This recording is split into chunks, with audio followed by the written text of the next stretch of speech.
کہتا ہے کہ میری محبت اور چاہت کا عالم تو دیکھو کہ میں نے اپنی کوئی قدر و قیمت مقرر نہیں کی ہے، تمہاری چاہت کے سوا میری کوئی چاہت نہیں ہے، میں بغیر کسی بدلے کے تمہارا ہونا چاہتا ہوں، تو پھر اس میں برائی کیا ہے؟ شاعر کے نزدیک محبت بے لوث اور بے غرض ہوتی ہے، اس لیے شاعر اپنے آپ کو اپنے محبوب کے لیے یعنی خود کو بے مول کہہ رہا ہے۔ اس میں آپ ریفرنس لکھ سکتے ہیں، تیرے عشق کی انتہا چاہتا ہوں، میری سادگی دیکھ کیا چاہتا ہوں، تیرے عشق کی انتہا چاہتا ہوں، میری سادگی دیکھ کیا چاہتا ہوں۔ جی بیٹا آپ میں سے کون کوشچن کرنا چاہتا ہے؟ اب یہ غزل آپ کو اچھی طرح سے سمجھ میں آ گئی ہوگی، کل میں نے آپ کو اس کے مفہوم اور معنی بتائے تھے، آج میں نے تھوڑی تھوڑی اس کی تشریح بتائی ہے، آپ اسی طرح سے اسی انداز سے اس کی تشریح کر سکتے ہیں، خود سے لکھیں، اس کو سمجھیں، پریکٹس کریں تاکہ آپ کو تشریح کرنی آئے۔ جی بیٹا آپ میں سے کوئی کوشچن کرنا چاہتا ہے تو بتائیں۔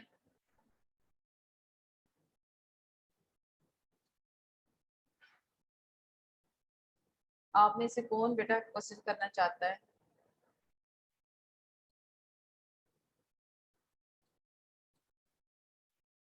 کوئی بھی نہیں کرنا چاہتا؟